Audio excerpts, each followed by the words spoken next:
माननीय सदस्य, माननीय अध्यक्ष,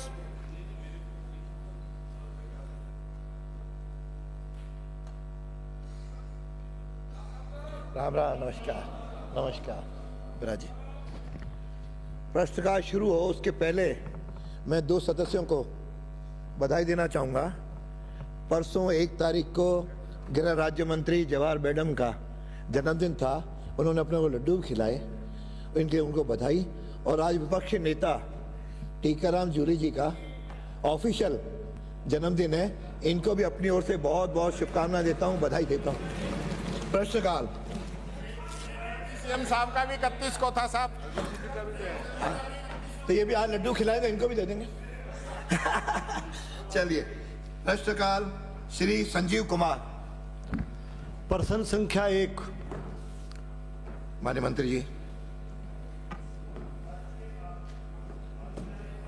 जिला हनुमानगढ़ को स्नातक स्तर से स्नातकोत्तर महाविद्यालय पीजी में क्रमोन्नत करने किए जाने का वर्तमान में कोई प्रस्ताव विभाग में विचाराधीन नहीं है। माननीय सदस्य। माननीय अध्यक्ष महोदय, मैं आपके माध्यम से माननीय उच्च शिक्षा मंत्री महोदय से पूछना चाहूँगा कि सरकार के द्वारा किसी राजकीय महाविद्यालय को स्नातक स्तर से स्नातकोत्तर में क्रमोन्नत करने के क्या क्या मानदंड निर्धारित है तथा क्या राजकीय महाविद्यालय भादरा इन निर्धारित मानदंडों को पूरा करता है। मंत्री जी। माननीय अध्यक्ष महोदय, आपके मार्फत माननीय सदस्य को कहना चाहूँगा कि क्रमोन्नत करने के कोई मापदंड नहीं है, लेकिन जो यूजी में बच्चों की संख्या के आधार पर किया जाता है। लेकिन माननीय सदस्य की बात यह है कि उस महाविद्यालय में बच्चों की संख्या ज़्यादा है और निश्चित रूप से आने वाले समय में जब भी क्रमोन्नत अगले सेशन में किया जाएगा तो फर्स्ट प्रायोरिटी से इनके महाविद्यालयों को क्रमोन्नत किया जा सके। माननीय अध्यक्ष महोदय, राजकीय महाविद्यालय भादरा में करीब 700-800 से अधिक छात्र और इनके साथ साथ जो निजी महाविद्यालय है उनको जोड़ करके हजारों छात्र छात्राओं को स्नातकोत्तर की पढ़ाई के लिए 60-70 किलोमीटर बाहर जाना पड़ता है या हरियाणा प्रदेश में जाना पड़ता है, और निजी शिक्षण संस्थाओं में पढ़ाई के लिए महंगी पढ़ाई स्नातकोत्तर की उनको करनी पड़ती है। तो मैं आपके माध्यम से छात्रों की परेशानी को देखते हुए मैं माननीय मंत्री महोदय से निवेदन करूंगा, पूछना चाहूंगा कि कब तक इस राजकीय महाविद्यालय भादरा को स्नातकोत्तर में क्रमोन्नत कर दिया जाएगा। माननीय मंत्री। वैसे तो माननीय अध्यक्ष महोदय, मैंने माननीय सदस्यों को कह दिया आपके मार्फत कि जब भी अब अगले सेशन में जब भी क्रमोन्नत किए जाएंगे तो इनके महाविद्यालय को फर्स्ट प्रायोरिटी लेते हुए किया जाएगा। अगला प्रश्न। इसमें तो कुछ है नहीं, ये क्या क्रमोन्नत करने के मापदंड नहीं है डिपार्टमेंट में? यूजी के मापदंड है, लेकिन पीजी क्रमोन्नत करने के ऐसे नहीं है जो बच्चों के आधार पे, बच्चों की संख्या के आधार पे किया जाता है। कुछ तो होगा ना साहब। चलो अगला प्रश्न। ये तो नहीं कह सकते साहब मापदंड ही नहीं है। डॉक्टर जसवंत सिंह, अगले प्रश्न। चाहे बच्चों पे हो चाहे कैसे भी हो, मापदंड तो हो गई। ऐसा तो हो ही नहीं सकता कि मापदंड ही नहीं हो, जो मर्जी जो हो जाएगा। चलिए, डॉक्टर जसवंत यादव। संजीव जी ने धन्यवाद दे दिया। मैंने धन्यवाद दे दिया साहब, कर रहे हैं घोषणा करते, मैंने धन्यवाद दे दिया। पूछने वाले सदस्य ने दे दिया। चलो डॉक्टर जसवंत यादव। प्रश्न संख्या 2। माननीय मंत्री जी। अध्यक्ष महोदय, जी हाँ, राजकीय औद्योगिक प्रशिक्षण संस्थान बरडोत कोटपुतली बहरोड बजट घोषणा 2025-26 में स्वीकृत है। राजकीय औद्योगिक प्रशिक्षण संस्थान मांडन बहरोड अलवर बजट घोषणा 2022-23 में स्वीकृत है। राजकीय औद्योगिक प्रशिक्षण संस्थान मांडन एवं राजकीय औद्योगिक प्रशिक्षण संस्थान बरडोत वैकल्पिक व्यवस्था के तहत कैंप राजकीय ITI नीमराणा में संचालित है।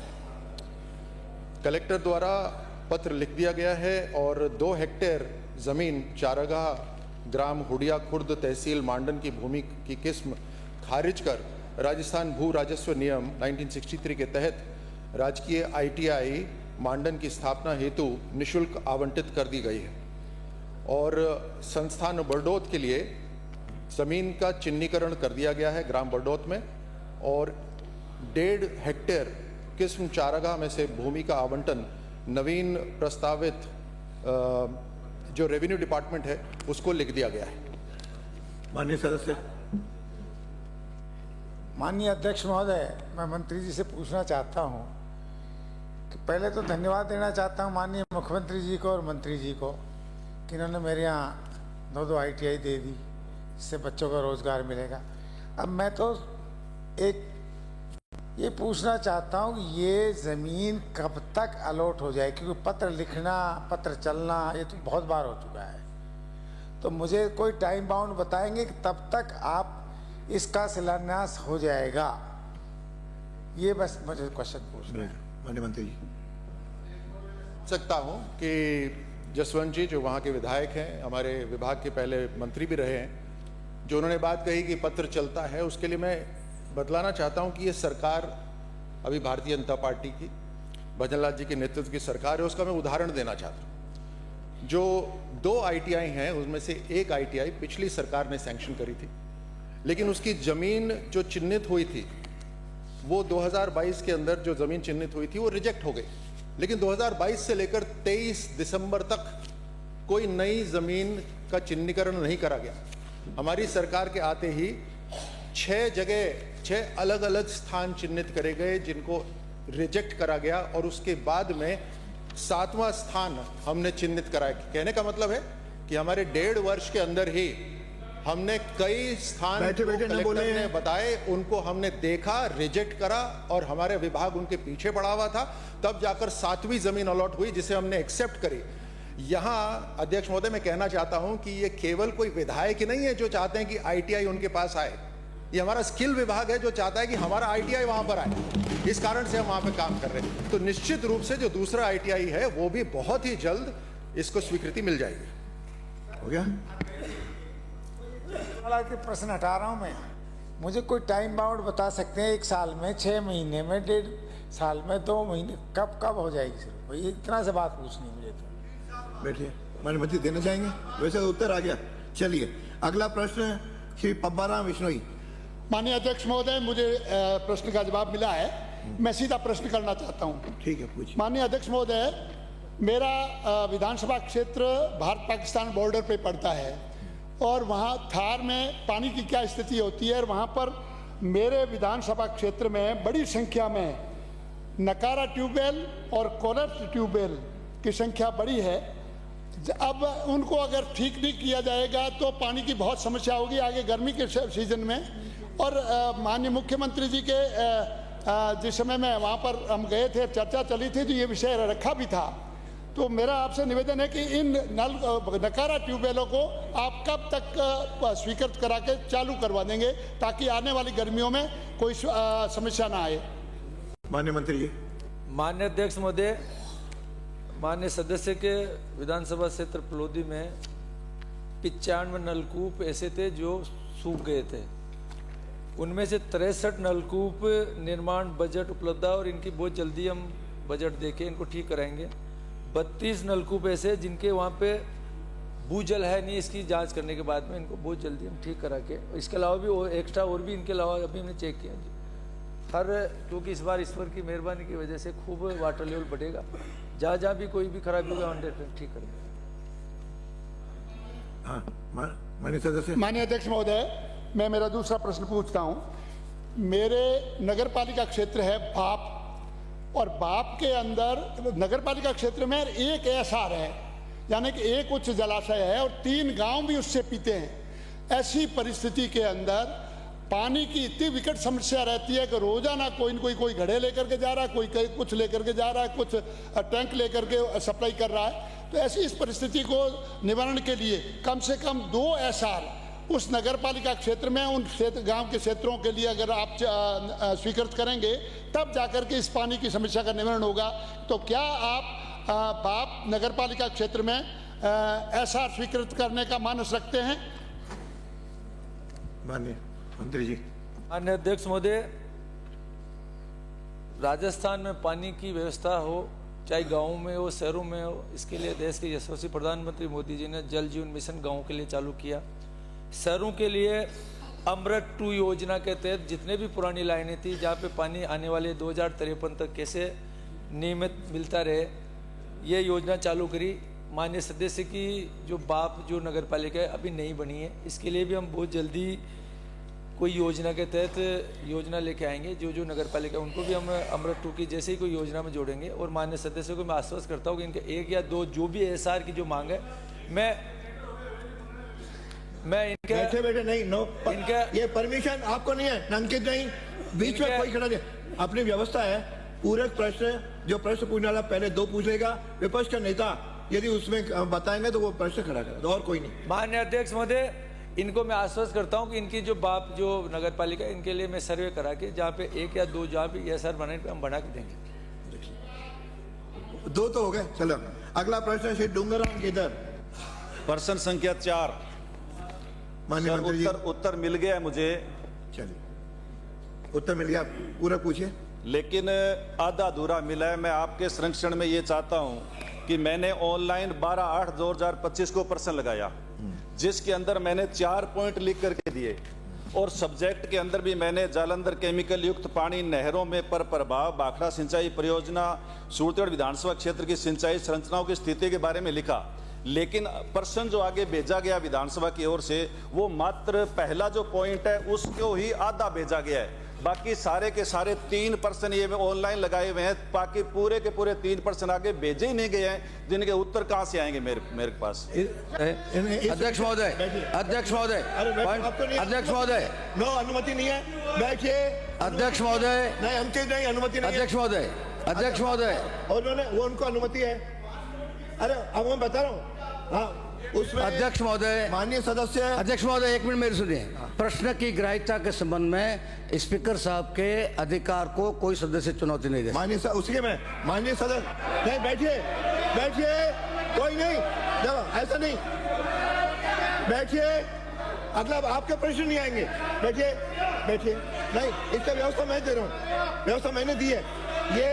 अरे मेरे से जुड़ा हुआ प्रश्न है माननीय सदस्य, अरे मैं दे रहा हूँ ना, आप तो बैठिए। आप क्यों किससे पूछे बोल रहे हो? वो तो बिना पूछे बोल रहे, आप किससे पूछे बोल रहे हो? माननीय सदस्य, आप जब प्रश्न लगाते हैं उसके बाद संबंधित विभाग अपनी उस पर टिप्पणी करता है।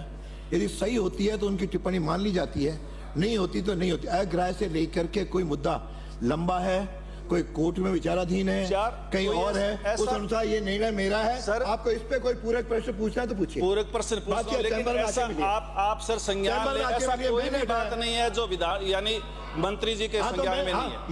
मैंने उसको निरस्त किया है, मैंने उसको निरस्त किया है। 50 पेज की भी रिपोर्ट आई है, अब तो सब ऑनलाइन है, 1000 की है, सब ऑनलाइन लेकिन करते इसमें हैं। कई पूरा जवाब आने दो ना। ये यहाँ का मुद्दा नहीं है, माननीय सदस्य को कहा है ये तो सबका ही है साहब, हमारे चर्चा क्वेश्चन करें। ये कह के वापस लौटाए जा रहे हैं। मेरी व्यवस्था को चैलेंज नहीं कर सकते हो। आपकी व्यवस्था को चैलेंज नहीं कर मैंने कर दिया, मेरा निवेदन है आपसे, मैंने किया है। कोई पहला क्वेश्चन नहीं है, हमेशा क्वेश्चन लगता है सब। मैंने अगला किया है। अब आप क्या बोल रहे हैं? मैंने दे दी व्यवस्था, मैंने व्यवस्था दे दी। आपको इस पे कोई पूरक प्रश्न पूछना है, माननीय सदस्य पूछिए। पूरक प्रश्न मेरा अध्यक्ष महोदय ये है, वो आप पूछे, आपका अधिकार है। पूरक प्रश्न मेरा अध्यक्ष महोदय ये है कि पिछले 1.5 साल में, यानी इस पानी को रोकने के लिए, जो गंदा पानी जालंधर की फैक्ट्रियों के माध्यम से आ रहा है, इसको रोकने के लिए सरकार ने क्या प्रयास किए हैं? एक। माननीय मंत्री जी। माननीय अध्यक्ष महोदय, पंजाब से जो सतलुज नदी के अंदर जो पानी आता है, गंदा पानी आता है, इसके लिए इसकी कमेटी बनी थी 2018 में।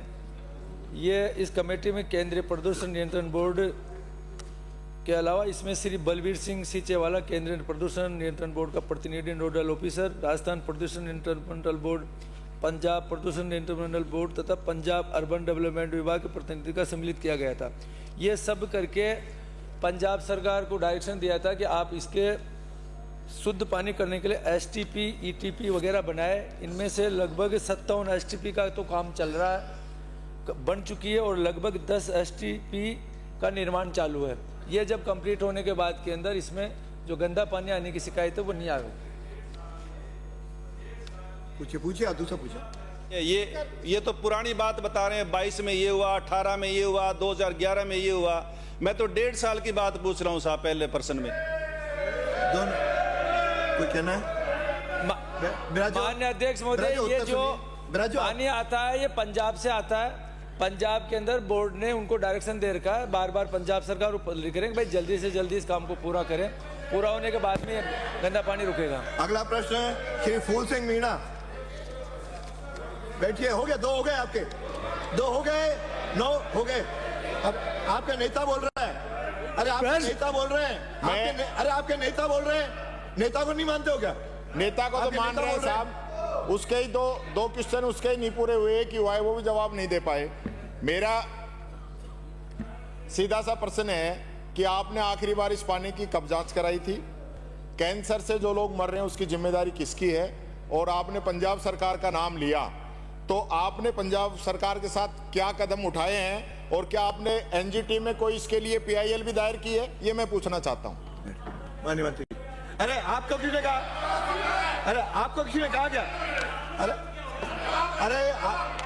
अरे मैं ये काम मेरा है, मैं रोक रहा हूं, आप बीच में क्यों बोल रहे हो? आप बैठिए। माननीय अध्यक्ष महोदय,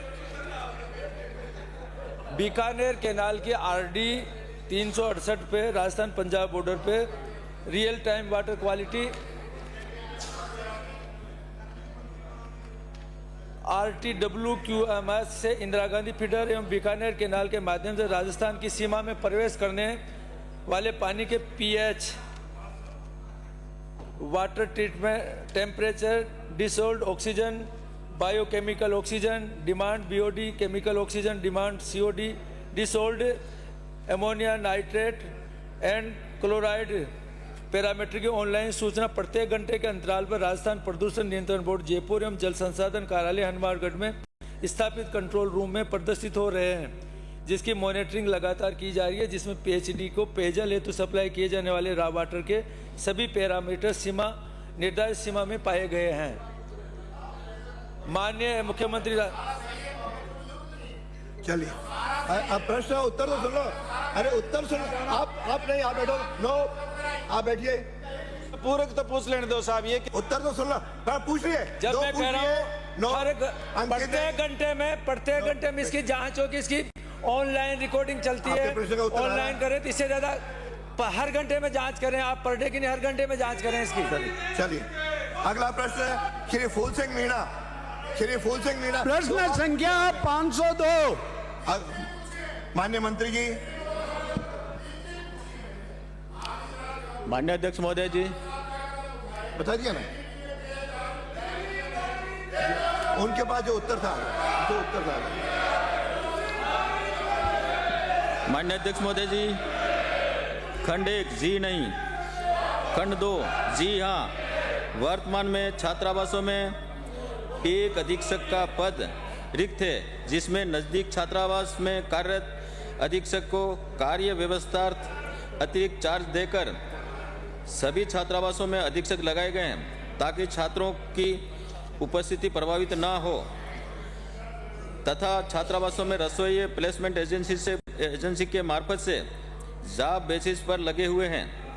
खंड 3 जी हाँ, अनुसूचित क्षेत्र में स्थित आश्रम छात्रावासों के पुनरुद्धार हेतु संबंधित जिलों के जिला परिषद, उपायुक्त, जनजाति क्षेत्र विकास विभाग कार्यालयों के प्रस्ताव प्राप्त होने पर कार्यों की आवश्यकता उपलब्धता बजट उपलब्धता के आधार पर स्वीकृति जारी कर कार्य करवाए जाते हैं। अन्य सदस्य।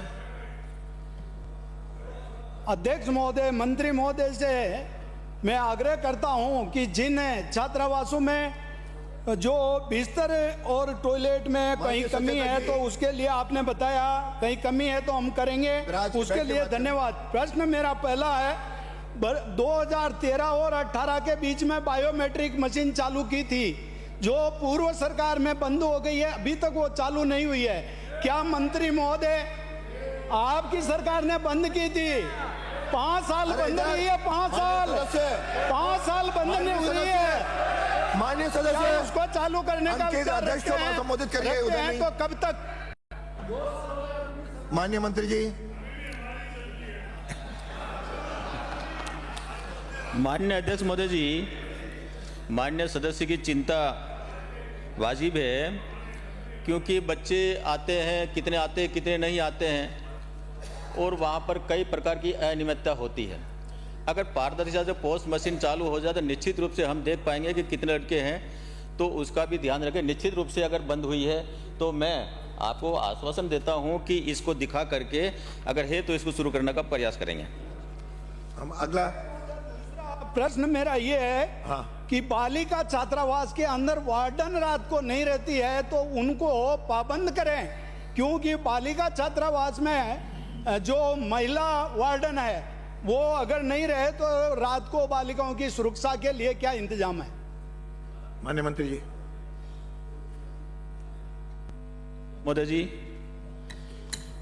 वार्डन को वहां रहने के सख्त निर्देश है, वहां रहना चाहिए। आप कह रहे हैं कि वार्डन नहीं रहती है तो नहीं रहते सुनो ना, अरे सुनो भाई, आप सुनिए, पूरा जवाब तो सुनिए। अरे सुनो तो सही। आप शिकायत दोगे तो हम कार्रवाई करेंगे ना। उसके बाद में हमारे हॉस्टलों में चौकीदार भी है, वो पूरा टाइम वहीं रहता है। और आपने मुझे कहा कि नहीं रहती, तो आप शिकायत आज आपने कहा निश्चित रूप से उसकी जांच कराकर उसके खिलाफ सख्त से कार्रवाई करेंगे। अगला प्रश्न श्री रामकेश। प्रश्न संख्या 6। माननीय मंत्री जी। माननीय अध्यक्ष महोदय, वर्तमान में ऐसा कोई प्रस्ताव विचाराधीन नहीं है, लेकिन प्रकरणों की राजस्व न्यायालयों में नियमित सुनवाई की जाकर दुरुस्तीकरण की कार्रवाई की जा रही है। माननीय सदस्य। मैं आपके माध्यम से मंत्री जी से यह जानना चाहता हूं कि ये गलत इंदिराज के जो प्रकरण है राजस्थान में, ये बहुत लंबे समय से चले आ रहे हैं। तो मेरा पहला प्रश्न तो आपसे यह है कि कितने प्रकरण लंबित हैं, और दूसरा मेरा ये सवाल है कि इनमें से शमशान, कब्रिस्तान, सार्वजनिक स्थानों को चाकुआ है, बावड़ी है, हताई है, जिनके रास्ते विलोपित हो गए, ऐसे प्रकरण कितने हैं?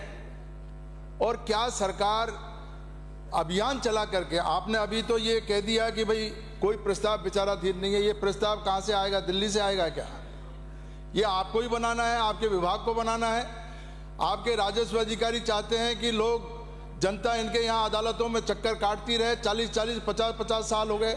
दूसरा, माननीय अध्यक्ष महोदय, शमशान के लिए अगर कोई गलत दुरुस्ती हो गई, इंदिराज वो हो गया विवरण, उसके लिए कौन जाएगा?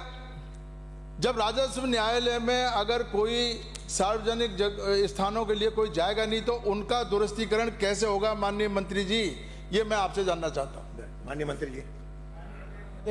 राजस्व अभिलेख में गलत इंतजा की जानकारी होने पर एवं प्रार्थी द्वारा आवेदन करने पर राजस्थान भू राजस्व अधिनियम 1956 की धारा 136 बैठे रहे। माननीय सचेतक, आपको तो नियंत्रित करना है के तहत इंतजार आप पूछ रहे।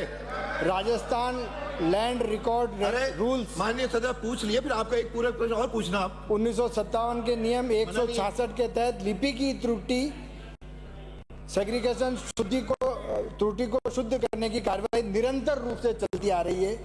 भू प्रबंधन विभाग द्वारा सर्वे, रिसर्वे, भू संक्रिया के माध्यम से राजस्व रिकॉर्ड में अपडेशन का कार्य किया जा रहा है। सर्वे के दौरान रही गलतियां के शुद्धिकरण को भू राजस्व अधिनियम की धारा 136 के अंतर्गत विभिन्न राजस्व न्यायालय उपखंड अधिकारी द्वारा दुरुस्त किया जा रहा है। वर्तमान में राजस्व अभियान चलाए जाने का कोई प्रस्ताव नहीं है, परंतु अगर ऐसी कोई भी स्थिति आए तो उसके लिए उपखंड कार्यालय के माध्यम से इसका निवारण किया जाएगा। अगला आप पूछे। रहा हूं कि ऐसे कितने प्रकरण आपके यहाँ लंबित हैं, और सार्वजनिक स्थानों से संबंधित अगर कोई प्रकरण है जिनमें कोई एप्लीकेंट नहीं है, शमशान से संबंधित, कब्रिस्तान से संबंधित, सार्वजनिक कुएं, सार्वजनिक रास्ते, जिनमें कोई एप्लीकेंट न्यायालय में नहीं जा रहा है, क्या उनका आप सरकार दुरुस्तीकरण नहीं करना चाहती? क्या जनता को इसी तरह तकलीफ में रखना चाहती है? क्या राजस्व न्यायालयों में इसी तरीके से 50-50 साल तक धक्के खाते रहेंगे लोग? आप क्यों खड़े हो रहे हैं? आप क्यों खड़े हो रहे हैं? आप क्यों खड़े हो रहे हैं? जवाब देने दीजिए ना मंत्री जी। आप क्यों बोल रहे हैं? आप क्यों बोल रहे हैं? क्या पूछ रहे हो? ये प्रश्न क्या आप कहीं तो देखो, प्रश्न पूछ रहे हैं। नहीं, ये प्रस्ताव विचाराधीन नहीं मान रहे मेरा कहना। ऐसे प्रकरण कितने लंबित है? सबसे ज्यादा डिस्टर्ब आज आप कर रहे हो। माननीय अध्यक्ष महोदय, अरे मंत्री जी को उत्तर मेरा, आप बैठिए, आपका प्रश्न आ गया। मंत्री जी उत्तर, मंत्री का उत्तर महोदय बोलिए। माननीय सदस्य ने जो सवाल किए हैं उसकी पूरी जानकारी आपके माध्यम से मैं पूरे सदन को, क्योंकि सूची अभी नहीं है, और आपके माध्यम से मैं माननीय सदस्य को, और संख्या का प्रश्न आपने नहीं पूछा है, आपने क्या दुरुस्तीकरण पूछा? हाँ नाम है, उत्तर नहीं दिया, फिर भी मैंने 2 प्रश्न दिए। नो। अगला प्रश्न है श्री हरि सिंह रावत। आपका प्रश्न, आपने प्रश्न ही 1 लाइन पूछी है, आपको 2 मैंने पूरे प्रश्न दे दिए। अरे आपको किसने कहा? अरे ये आपका काम नहीं है, जब आप अध्यक्ष बन जाना तो बात करना। एक मिनट आप अरे आपको कहा किसने?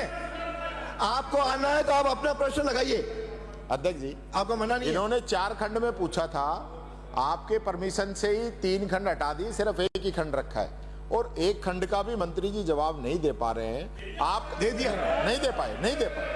बैठिए, आप दोबारा दिलवा दो। माननीय, चलो दे दिया, हम मान लेते हैं। आप दिलवा दो, क्या दिया है हम सुन लेते हैं। आप दिलवा दो, हम सुन लेते हैं साहब। हो गया। अगला प्रश्न हरि सिंह रावत। अरे बैठे नहीं, हरि सिंह रावत। 1 to 7। माननीय मंत्री जी, माननीय मंत्री जी, अरे बैठिए। माननीय नेता विपक्ष प्रतिपक्ष विराजिए, विराजिए। माननीय अध्यक्ष महोदय, खंड 1 जी नहीं नवगठित नगरपालिका भीम के कार्यालय के लिए नवीन भवन निर्माण के संबंध में कोई प्रस्ताव विचाराधीन नहीं है। खंड 2 वर्तमान में नगरपालिका भीम में कोई भी पद स्वीकृत नहीं है। नगरपालिका भीम में राजस्थान नगरपालिका प्रशासनिक एवं तकनीकी सेवा के साथ साथ अधीनस्थ सेवा के निम्न संवर्गों के पद सृजन स्वीकृत करने की कार्यवाही प्रक्रियाधीन है। 1 अधिशासी अधिकारी चतुर्थ, 1 सहायक राजस्व निरीक्षक, 1 कनिष्ठ अभियंता सिविल, 1 कनिष्ठ लेखाकार, 1 ठोस कचरा प्रबंधक, 1 वरिष्ठ प्रारूपकार, 1 वरिष्ठ सहायक, 1 कनिष्ठ सहायक, 2।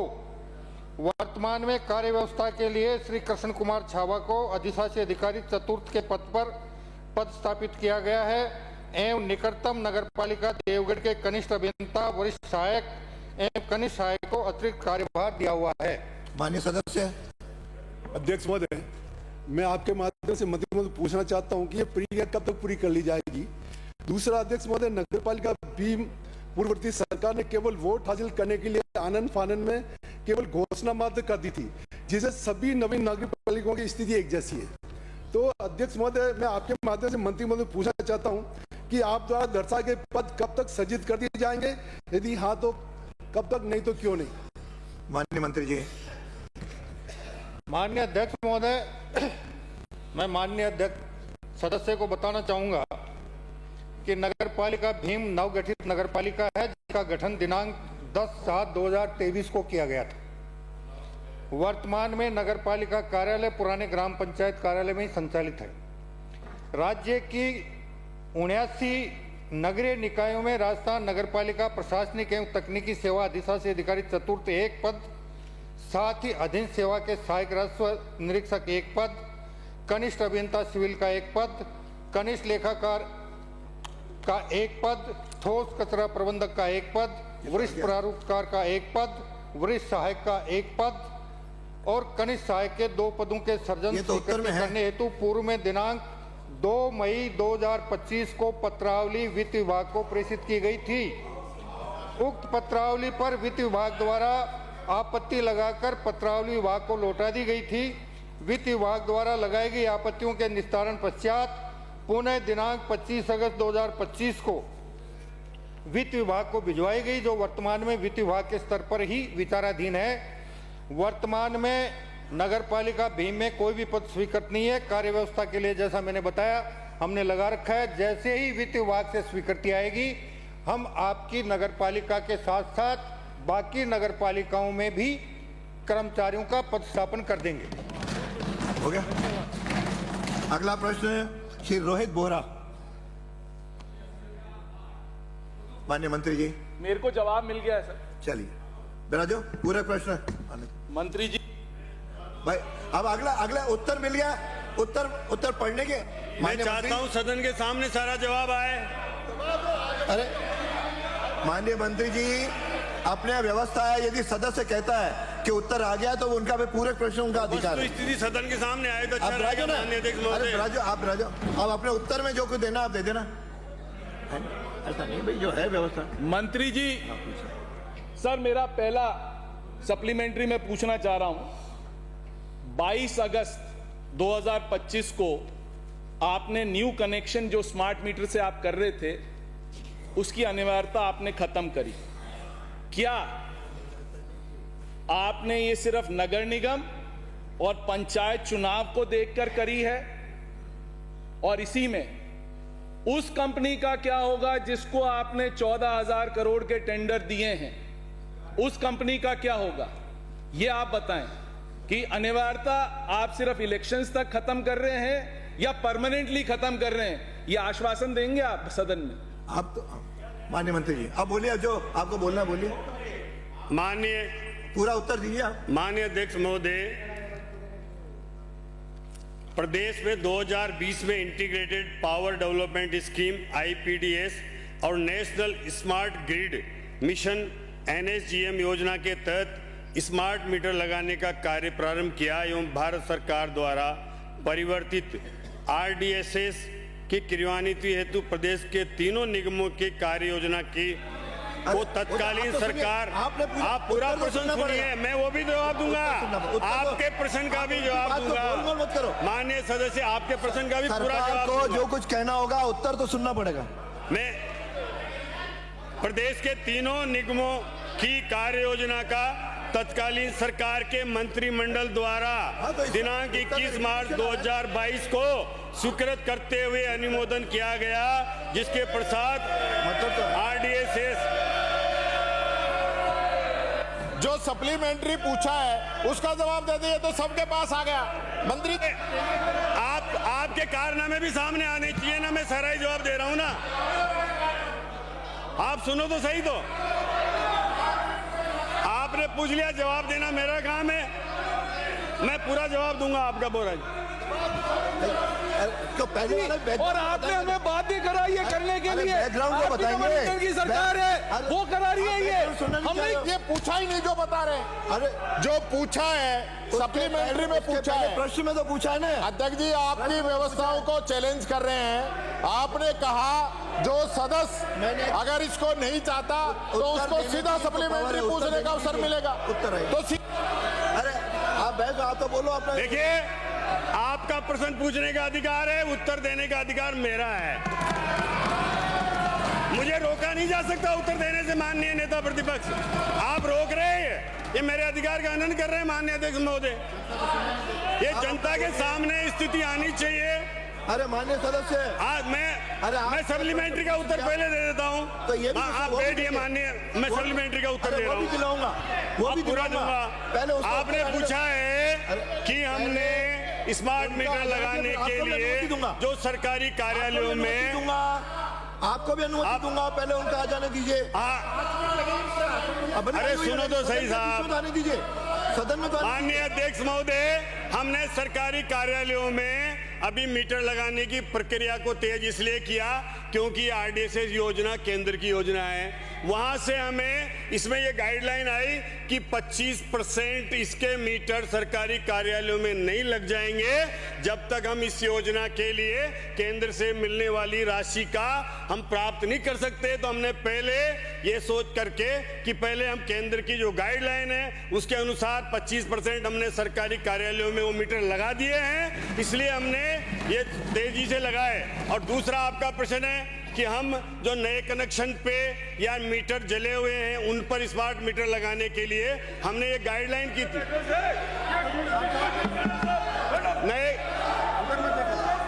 हम नए कनेक्शन पे हमने वापस पुराने जो इलेक्ट्रॉनिक मीटर थे वो इसलिए लागू किए कि क्योंकि हमारे यहाँ पर पेंडेंसी ज्यादा हो गई थी। स्मार्ट मीटर लगाने वाला जो संवेदक है वो बराबर उनकी लगाने का काम देरी से कर रहा था, समय पर नहीं कर रहा था। इसलिए हमने इस गाइडलाइन को परिवर्तित करते हुए ये कहा कि हम उपलब्ध होगा और नहीं देर से होंगे तो हम स्मार्ट मीटर की जगह सामान्य मीटर से भी जनता के कनेक्शन करेंगे ताकि जनता को मीटर लगा कनेक्शन में देरी ना हो। अब राजो अब दूसरा पूरा सर मुझे आपका संरक्षण चाहिए। दूसरा सर एक सेकंड, मेरे को आपका संरक्षण चाहिए। दूसरा पूरा प्रश्न है सर, मेरे को आपका संरक्षण चाहिए। एक सेकंड, अरे एक सेकंड इंदिरा, एक अरे माननीय मंत्री जी राजो एक मिनट, दूसरा आने दो फिर आप बताना ना, आपको उत्तर देने का अधिकार है। सर मेरे को आपका संरक्षण चाहिए। मैं आपसे कुछ कह तो सकता हूं सर।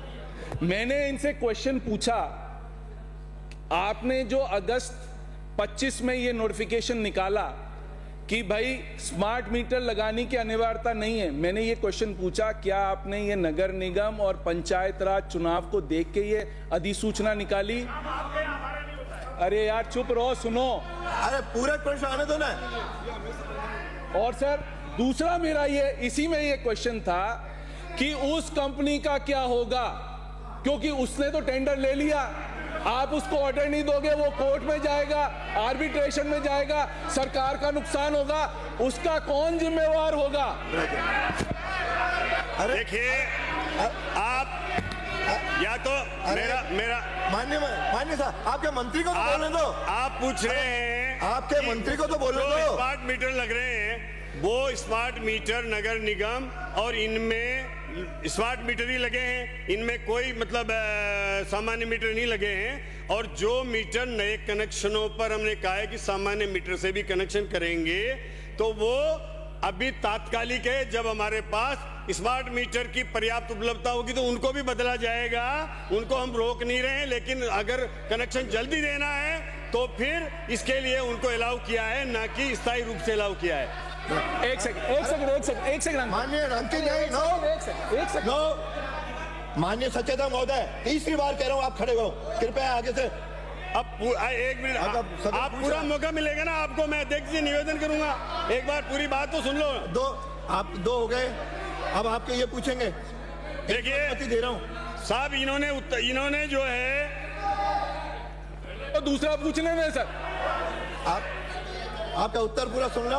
मंत्रिमंडल के द्वारा 21 मार्च 2022 को ये योजना स्वीकृत की गई थी और इसी के साथ साथ इन्होंने इसके टेंडर प्रक्रिया के लिए जो काम भी प्रारंभ किया, इन्हीं के कार्यकाल में ये टेंडर प्रक्रिया प्रारंभ हुई, जिसको हमने केवल आगे बढ़ाने का काम किया है। ये इन्हीं के कार्यकाल में इसमें स्मार्ट मीटर की योजना में जो ये पैकेज थे 10, उसके टेंडर 16 जनवरी 2023 को आमंत्रित किए गए हैं। उस आपने आमंत्रित किए, फिर उस पर उच्च न्यायालय के स्थगन से फिर ये रोक लगाई और 10/10/23 को रोक हटने के बाद पुनः ये प्रक्रिया प्रारंभ हुई, जिसको हम आगे बढ़ा रहे हैं। हो गया, दो हो गए। नहीं सर, मैंने एक पूछा है सर, एक पूछा है सर, आप पूछो, हो गए दो। सर एडवांस स्मार्ट मीटर में अभी तक आप बिल, एक सेकंड, स्मार्ट मीटर से अभी तक आप बिल हमारे से पहले 2 महीने में चुकवाते थे। जो नॉर्मल मीटर का बिल था पहले हम 2 महीने में चुकाते थे, अब नॉर्मल अब आपने कर दिया 1 महीने में जनता को बिल चुकाना है इलेक्ट्रिसिटी का। क्या ये है ही नहीं स्मार्ट मीटर में जो आपके भारत सरकार की थोपी हुई योजना है स्मार्ट मीटर की, आपने हमारा पैसा रोका। क्या आप एडवांस पैसा लेंगे पब्लिक से? और दूसरी चीज जो CEW है, council of electricity and environment and water, उसमें जो 33% उनने एडवांस में जो पैसा दिया लोगों ने, उनकी लाइटें आपने काट दी। ये ऑल ओवर इंडिया का सर्वे है, आपकी स्टेट का नहीं है। ये CEW का सर्वे है जो ये कहता है कि 33% एडवांस वालों के बिजली के मीटर कट। नहीं, अरे प्रश्न पूछे, ये प्रश्न हो गया। माननीय मंत्री जी माननीय अरे अध्यक्ष महोदय, आपने कहा है कि स्मार्ट मीटर जो है वो हमने थोपी भी योजना नहीं है। स्मार्ट मीटर में आरडीएसएस में ये ऑप्शन है कि अगर स्टेट चाहे तो वो स्मार्ट मीटर की योजना को स्वीकृत करे, स्टेट नहीं चाहे तो नहीं करे। आपके कई राज्यों ने इसको स्वीकृत नहीं किया, स्वीकार नहीं किया, तो वहां नहीं लग रहे। कर्नाटक में आपके यहाँ लग रहे हैं क्योंकि आपने उस समय अपने मंत्रिमंडल में इसको स्वीकार किया है। वहां क्यों लग रहे हैं, वहां नहीं लग रहे।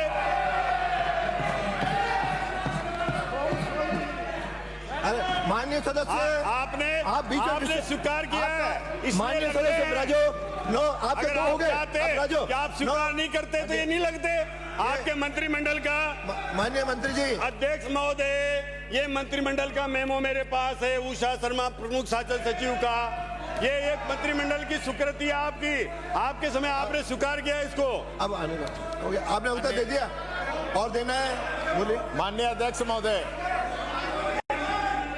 सर्कुलेशन से इन्होंने अप्रूव किया है, मंत्रिमंडल की बैठक में नहीं आया, सर्कुलेशन से अप्रूव किया है मेरे पास मेमो है। चलिए, अब आपने अप्रूव किया है। माननीय मंत्री जी, अगला लास्ट पूछिए आप।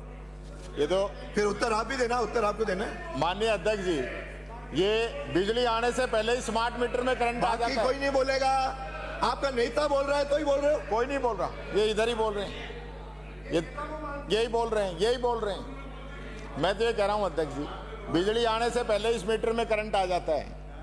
माननीय मंत्री जी, आपने सारे जवाब दिए हैं। मैं तो सीधा सा सिंपल सा आपसे क्वेश्चन पूछना चाहता हूं कि जीनस पावर इंफ्रास्ट्रक्चर लिमिटेड को जयपुर, जोधपुर, अजमेर डिस्कॉम के जो आपने वर्क ऑर्डर जारी किए हैं वो किस तारीख को जारी किए हैं और वर्क ऑर्डर की राशि कितनी है? Question number 1। और क्वेश्चन नंबर दूसरा मेरा ये है, नहीं दो का ऐसे मत रोको आप भी जोगाराम जी, चलो तो। अरे, और दूसरा ये है कि इस फर्म को गोवा सरकार ने 5 अगस्त 2024 को ब्लैकलिस्ट किया था। तो जो ब्लैकलिस्ट होने वाली फर्म है वो टेंडर की शर्तों के अनुरूप उसका जो है वर्क ऑर्डर कैंसिल करना चाहिए था, तो वो आप करेंगे या नहीं करेंगे? सीधा सा क्वेश्चन मेरा ये है, आप जवाब। माननीय मंत्री जी, माननीय अध्यक्ष महोदय, बोलने दो भाई।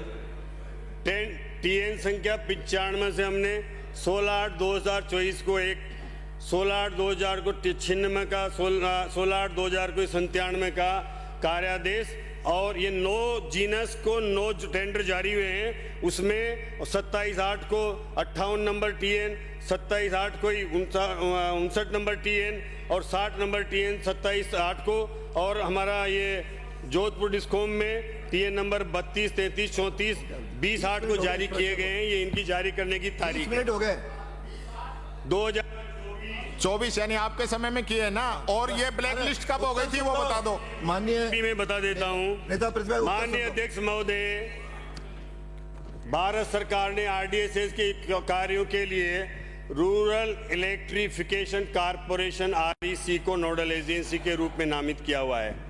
आरईसी ने स्टैंडर्ड बिडिंग डॉक्यूमेंट्स के अनुसार निविदा प्रस्तुत करने की तिथि को बोलीदाता फर्म ब्लैक लिस्टेड नहीं होनी चाहिए थी।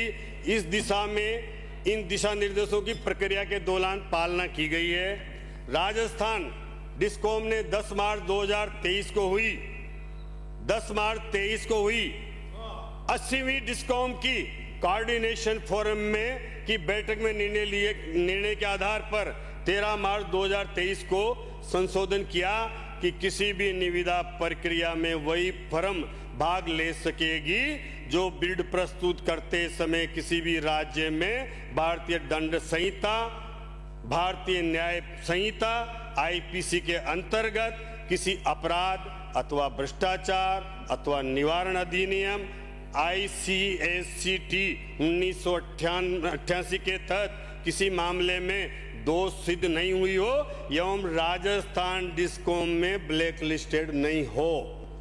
और इसके बाद आईईसी ने 22 जून 2023 को निविदा स्टैंडर्ड बिडिंग डॉक्यूमेंट की शर्तों में बदलाव किया, जिसके अंतर्गत राजस्थान डिस्कॉम ने 6 नवंबर 2023 को द्वितीय संशोधन किया, जिसके अंदर कोई भी फर्म जो कि राजस्थान सरकार के किसी मंत्रालय, विभाग संस्था से ब्लैक लिस्टेड है तो निविदा प्रक्रिया में भाग नहीं ले पाएगी। इसलिए ये गोवा में ब्लैक लिस्टेड थी, राजस्थान में नहीं थी। इसका संशोधन आपकी सरकार में डिस्कॉम ने किया था, ये उसी को लागू है, ये हमारी कोई जिम्मेदारी नहीं। अगला प्रश्न हो गया, 25 मिनट हो गए, एक ही प्रश्न 20 मिनट हो गए, कब तक चलाऊंगा? श्री कालीचरण सराफ भाई 20 मिनट हो गए, अलग से चर्चा में आ जाओ, चर्चा में प्रश्नों को मैं कर लूंगा। आप इस चर्चा में नोटिस दे दो, मैं आ जाऊंगा, चर्चा में आ जाओ, चर्चा में आ जाओ। कालीचरण सराफ, माननीय मंत्री जी। माननीय अध्यक्ष महोदय, प्रदेश के लाइसेंस शुदा एग्रीगेट से प्राप्त सूचना अनुसार प्रदेश में पब्लिक ट्रांसपोर्ट हेतु कैब का कंपनी मार एवं जिलेवार विवरण प्रसिद्धि 1 पर संलग्न है। विभाग द्वारा 15/7/2013 को ब्लैक लिस्ट होने के बाद में वर्क ऑर्डर दिया कि नहीं दिया, मंत्री जी बताएं। 13/8 ब्लैक लिस्ट होने के बाद में वर्क ऑर्डर दिया कि नहीं दिया, बताएं मंत्री जी। 2013 को ब्लैक लिस्ट होने के बाद में सरकार ने वर्क ऑर्डर दिया। एग्रीगेटर वाहनों के लिए विभाग द्वारा प्रत्यक्ष से किराया निर्धारित नहीं किया गया है। विभाग द्वारा एग्रीगेटर को अनुमति दिए जाने उनके ऊपर प्रभावी नियंत्रण करने के संबंध में दिनांक 25/11/2016 को राजस्थान और demand information technology based transportation by public service vehicles 2016 जारी किए गए हैं। उक्त नियमों के आधार पर वर्तमान में एग्रीगेटर्स को अनुमत किया जाता है। सड़क परिवहन एवं राजमार्ग मंत्रालय भारत सरकार द्वारा दिनांक 1/7/2025 को मोटर व्हीकल एग्रीगेट गाइडलाइन 2025 को जारी की गई है। मोर द्वारा जारी गाइडलाइन का अध्ययन कर राज्य में गाइडलाइन बनाने की कार्रवाई प्रक्रियाधीन है। आपने अपने जवाब में बताया कि जयपुर शहर में कई कैब कंपनियों की 20,000 से अधिक कैबें चल रही है और 3 लाख से ज्यादा लोग रोज इसमें सफर करते हैं। तो आप ये गोलमोल जवाब मत दीजिए, ये बताइए कि आप स्पष्ट पॉलिसी कब तक बनाएंगे, स्पष्ट पॉलिसी कब तक बनाएंगे जिससे जो मनमानी चलती है कैब चालकों की वो नहीं चले। माननीय अध्यक्ष महोदय, सड़क परिवहन एवं राजमार्ग मंत्रालय भारत सरकार द्वारा जारी रेंट ए कैब स्कीम 1989 तथा परिवहन विभाग राजस्थान द्वारा जारी रेंट ए बाइक पॉलिसी 1997 व राजस्थान बाइक टैक्स पॉलिसी 2017 में उल्लेखित प्रावधानों के तहत कैब कंपनियों को अनुमानित किए जाने की कार्रवाई की जाती है। परिवहन विभाग राजस्थान द्वारा तकनीकी आधारित परिवहन जन सेवा वाहन नियम 2016 जारी किए गए हैं। उक्त नियमों के तहत वर्तमान में एग्रीगेटर्स को अनुमत किया जाता है। विभाग द्वारा ऑटो रिक्शा के किराया निर्धारण के संबंध में दिनांक 15/7/2013 को अधिसूचना जारी की गई थी तथा दिनांक 13/8/2007 को टैक्सी कैब, दिनांक 8/4/2013 को प्रीपेड टैक्सी कैब का किराया निर्धारण किया गया है। एग्रीगेटर वाहनों के लिए विभाग द्वारा प्रत्यक्ष किराया निर्धारण नहीं किया गया है। अब सड़क परिवहन एवं राजमार्ग मंत्रालय भारत सरकार द्वारा दिनांक 1/7/2025 को मोटर व्हीकल एग्रीगेटर्स गाइडलाइन 2025 जारी की गई है। उक्त गाइडलाइन के आधार पर विभाग द्वारा एग्रीगेटर पॉलिसी 2025 जारी किए जाने की कार्रवाई प्रक्रियाधीन है। नवीन एग्रीगेटर पॉलिसी जारी होने के पश्चात एग्रीगेटर कैब कंपनी के वाहनों हेतु प्रत्यक्ष से किराया निर्धारित किया जा सकेगा। एग्रीगेटर कैब कंपनी लाइसेंस प्राप्त किए जाने हेतु ऐसी कंपनियों को न्यूनतम 50 मोटर कैब अथवा अन्य वाहनों की स्थिति में न्यूनतम 25 वाहन आवश्यक है। रेंट एंड कैब स्कीम में न्यूनतम 50 मोटर कैब जिसमें 50% वातानुकूलित वाहन आवश्यक है। राजस्थान बाइक टैक्सी पॉलिसी 2017 में न्यूनतम 1 दुपहिया वाहन आवश्यक है। Rent a motor cycle scheme में न्यूनतम 5 दुपहिया वाहन आवश्यक है। आपने पूछा ये कब तक, लेकिन जल्दी ही इसका पोर्टल भी बन जाएगा, पॉलिसी भी बन जाएगी और जल्दी आने वाले 3-4 महीने में सब करा दिया जाएगा। गोपीचंद मीणा, प्रश्न संख्या 85। माननीय मंत्री जी।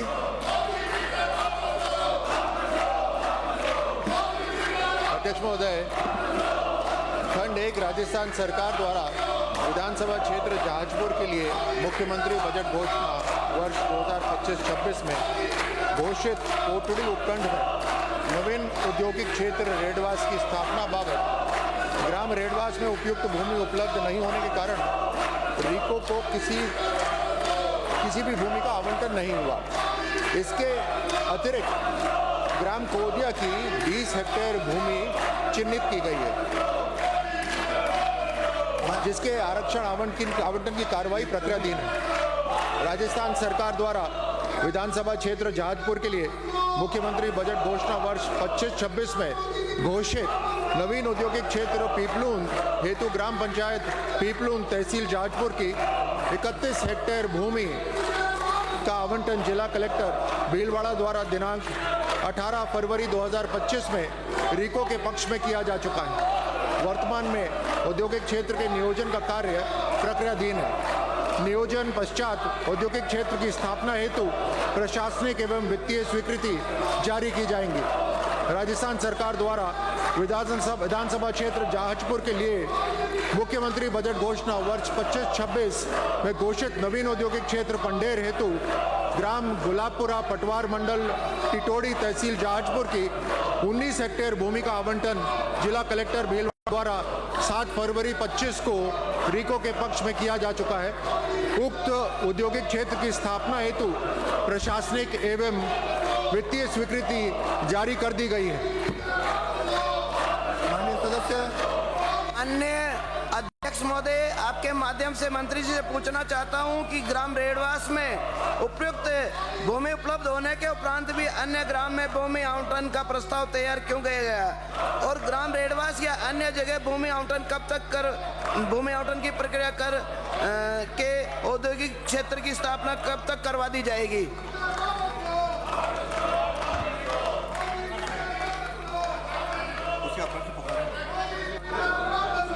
अध्यक्ष महोदय, मैं आपके माध्यम से हमारे विधायक साहब को कहना चाहता हूं कि जमीन का जो चिन्हीकरण होता है किसी भी जिले के अंदर, उसकी जिम्मेदारी वहां के रेवेन्यू विभाग के पास होती है, लेकिन हमारी कुछ शर्तें होती हैं। औद्योगिक विभाग एक ऐसी जगह होना अनिवार्य है जहां से उद्योग हो सके। उसी के लिए रेडवास में जब जमीन नहीं पाई गई, उपयुक्त जमीन नहीं पाई गई, तो कोदिया ग्राम पंचायत के अंदर जमीन दे दी गई। मैं आपके माध्यम से हमारे विधायक साहब को ये बताना चाहता हूं कि आप काम करने की स्पीड देखिए।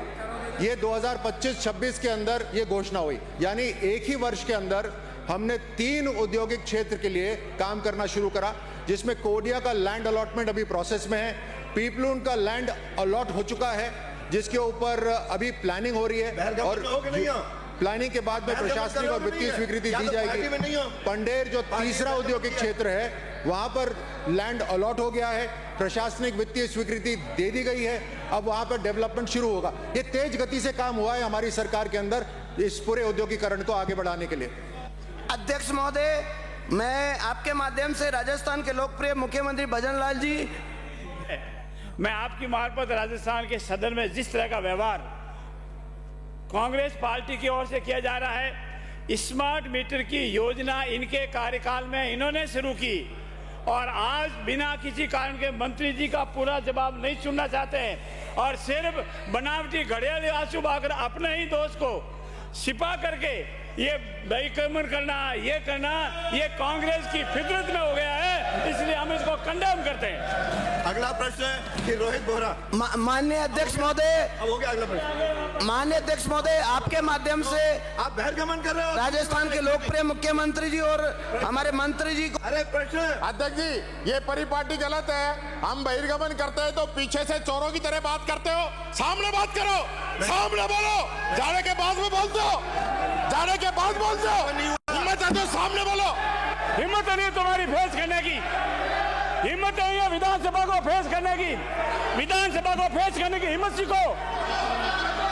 चोरों की तरह और रखा है, विधानसभा का मजाक बना रखा है। हम बाहर चले जाए तो पीछे से बोलते हो, सामने जवाब दो, सामने पता चल जाएगा ये सरकार 2 साल से कैसी चल रही है। पता चल जाएगा आपकी सरकार को। यानी संसदीय मंत्री खड़ा होकर बोलता है 2022 में राजस्थान में स्मार्ट मीटर की योजना कांग्रेस सरकार ने लागू करी थी। आपकी बनाई हुई योजना आपने लागू करी थी और बड़े शर्म की बात है कि आपकी बनाई हुई योजना के बारे में आप बहिर्गमन कर रहे हो। बेशर्मों की सरकार है, बेशर्मों की। के समय लागू हुई थी, आपकी सरकार के समय लागू हुई थी योजना। कहां गए थे उस समय, कहां गए थे उस समय 2022 में? कहां गए थे आप लोग, कहां गए थे आप लोग उस समय जब आपने कांग्रेस सरकार के समय लागू हुई थी योजना? ये आज हमारे मंत्री का जवाब है।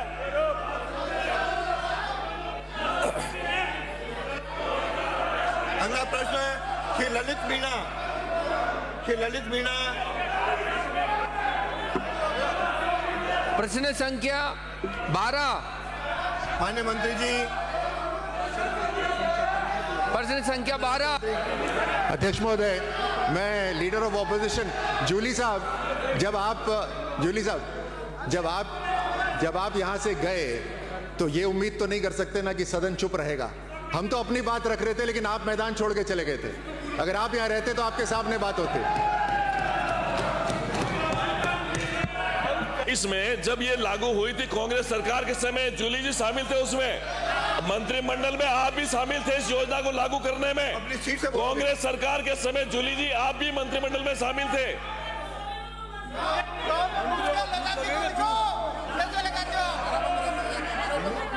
इनका बंद जो भी हल्ला जिस समय बच्चे का बंद होगा।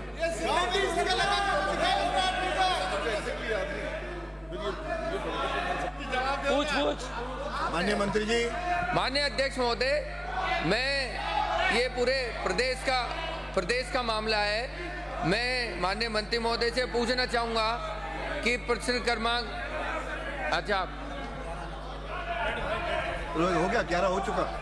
मैंने बुलाया था, नहीं हुआ था, यही हो गया। पहले बोले नहीं तो मैंने बताया मिनट से काम नहीं होगा। अब ऐसे ही टाइम हो रहा है। किसका जवाब दूं? 11 का दूं, 12 का दूं? गोपी चंद जी, हो गया। माननीय अध्यक्ष महोदय, मैं क्वेश्चन पूछना चाहूंगा। तो जो अगला हो गया क्रमांक खंड 3 में, माननीय अध्यक्ष महोदय, मैं ये पूछना चाहूंगा कि LRTPP के नियम 70(3) में स्पष्ट ये आदेश है कि मैंने बोला है, उप पंजीयन निश्चित करेगी सरकार बोली की कीमतों और उचित अपेक्षित गुणवत्ता के प्रति सुसंगत है। मेरे विधानसभा क्षेत्र में लगभग जो कार्य हो रहे हैं उसमें 52% बिलो, आमदी सिंचाई परियोजना का 38% बिलो, हत्या दर का लगभग नहर का जो 43% बिलो और भोये लैनीकट का 42% जो बिलो टेंडरिंग हो रहे हैं पूरे प्रदेश में। मेरा अध्यक्ष महोदय मंत्री जी से निवेदन है सरकार से कि हम जो ये काम करा रहे हैं इनमें आप कोई समिति बनाकर, कोई कमेटी बनाकर पूरे प्रदेश में जो लो टेंडरिंग, जो बिड हमारी होती है उसमें अनबैलेंस बिड जो जमा होती है उससे कोई फायदा नहीं होता और गुणवत्ता बहुत कम होती है। उसमें हम अपन सरकार के माध्यम से कमेटी बनाकर उसको दोबारा रिटेंडरिंग कराने का या कोई नियमों में संशोधन करने का विचार रखते हैं क्या? माननीय अध्यक्ष महोदय, माननीय सदस्य ने वास्तव में बहुत बड़ी चिंता जाहिर की है क्योंकि जब कभी एक टेंडर डालते हैं तो उस वक्त जिसकी कैपेसिटी सिर्फ एक टेंडर के लिए होती है, बाकी 7 में डालने में से वो कम से कम 50 टेंडर भी ले सकता है। इसमें कई चीज़ें हैं, इसकी वजह से कई कॉन्ट्रैक्टर जिसकी कैपेसिटी बहुत कम होती है वो ज़्यादा ले लेते हैं। इसके लिए मैं माननीय सदस्य से भी सबसे सुझाव लेने के लिए मैं कमेटी बना रहे हैं। आरटीपीपी एक्ट के अंदर हम क्या संशोधन कर सकते हैं कि जिसकी वास्तव में जितनी कैपेसिटी वही ले, तो एक समय पे टेंडर डालने पे कई ज़्यादा टेंडर वो ले लेता, न्यूनतम आ जाता, फिर वो काम नहीं कर पाता। ये समस्या पीएचईडी में, इरिगेशन में सभी विभागों को मारी है। इसके लिए ये राजाखेड़ा के अंदर जो मान्य सदस्य की इनकी भी यही प्रॉब्लम है, इसके लिए हम कानून बना रहे हैं। प्रश्न का माननीय सदस्य, प्रश्न का समाप्त। स्थगन प्रस्ताव पर व्यवस्था। मुझे माननीय सदस्यों को सूचित करना है कि निम्नलिखित स्थगन प्रस्ताव की सूचना प्राप्त हुई है। एक, बीच में नहीं बोलेंगे, आसन पांव पे बिराजिए, वहीं बैठो। श्री रामनिवास गावड़िया सदस्य की ओर से विधानसभा क्षेत्र पर्वतसर निवासी सूबेदार के लापता होने से उत्पन्न स्थिति के संबंध में। श्रीमती रमीला खड़िया सदस्य की ओर से विधानसभा क्षेत्र कुशलगढ़ में ट्रोमा सेंटर का निर्माण नहीं होने से उत्पन्न स्थिति के संबंध में। श्री मनोज कुमार सादुलपुर सदस्य की ओर से प्रदेश में एसआई भर्ती रद्द किए जाने से उत्पन्न स्थिति के संबंध में। श्री रविंद्र सिंह भाटी सदस्य की ओर से पश्चिमी सीमावर्ती क्षेत्रों में मूलभूत सुविधाओं के अभाव से उत्पन्न स्थिति के संबंध में। श्री अमित चाचाण सदस्य की ओर से विधानसभा क्षेत्र नोहर में विद्युत समस्याओं का समाधान नहीं किए जाने से उत्पन्न स्थिति के संबंध में। श्री गणेश राज बंसल सदस्य की ओर से प्रदेश में धानका जाति की भांति ही अनुसूचित जनजाति में सम्मिलित नहीं किए जाने से उत्पन्न स्थिति के संबंध में।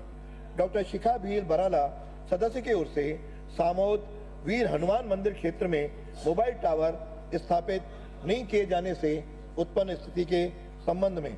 श्री डूंगर राम गेदर सदस्य की ओर से नगर पालिका सूरतगढ़ द्वारा नियम विरुद्ध तरीके से भूमि आवंटन किए जाने से उत्पन्न स्थिति के संबंध में। श्री मोतीराम सदस्य की ओर से माउंट आबू और आबू रोड में बढ़ रही आपराधिक गतिविधियों पर अंकुश नहीं लगाए जाने से उत्पन्न स्थिति के संबंध में। श्री ललित यादव सदस्य की ओर से मुंडावर पंचायत समिति द्वारा राजकीय धन के दुरुपयोग से उत्पन्न स्थिति के संबंध में। श्री पितराम सिंह काला सदस्य की ओर से विधानसभा क्षेत्र पिलानी में राजकीय विद्यालयों के भवन निर्माण हेतु बजट आवंटन न होने से उत्पन्न स्थिति के संबंध में। श्री पूसाराम गोदारा सदस्य की ओर से चूरू जिले में अतिवृष्टि से हुए नुकसान से उत्पन्न स्थिति के संबंध में। श्री घनश्याम सदस्य की ओर से विधानसभा क्षेत्र टोडा भीम में अतिवृष्टि से हुए नुकसान से उत्पन्न स्थिति के संबंध में। श्री लक्ष्मण सदस्य की ओर से प्रदेश में अतिवृष्टि से हुए नुकसान से उत्पन्न स्थिति के संबंध में। उपरोक्त प्रस्ताव ऐसे नहीं है कि सदन की पूर्व निर्धारित कार्रवाई को रोककर इन पर विचार किया जाए, अतः इन पर अनुमति देने में असमर्थ हूं। श्री पुष्कला डांगी सदस्य की ओर से डबोक थाना क्षेत्र में 8 वर्षीय बालिका के साथ दुष्कर्म से उत्पन्न स्थिति के संबंध में।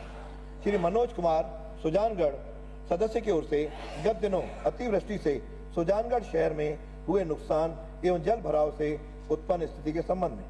श्री सुरेश गुर्जर सदस्य की ओर से झालावाड़ जिले के पिपलोदी गांव में राजकीय विद्यालय की छत गिरने से उत्पन्न स्थिति के संबंध में। श्री थावरचंद सदस्य की ओर से धरियावाद उदयपुर मार्ग पर वाकली पुलिया से मायदा घाट सेक्शन तक होने वाली दुर्घटनाओं से उत्पन्न स्थिति के संबंध में। उपरोक्त प्रस्ताव भी ऐसे नहीं है कि सदन की पूर्व निर्धारित कार्रवाई को रोककर इन पर विचार किया जाए, अतः अनुमति देने में असमर्थ हूं। फिर भी माननीय सदस्य श्री पुष्कला डांगी, श्री मनोज कुमार सुजानगढ़, श्री सुरेश गुर्जर एवं थावरचंद को उनके प्रस्ताव की विषय वस्तु पर 2-2 मिनट बोलने की अनुमति होगी। प्रक्रिया के नियम 295 के अंतर्गत प्राप्त सूचनाएं।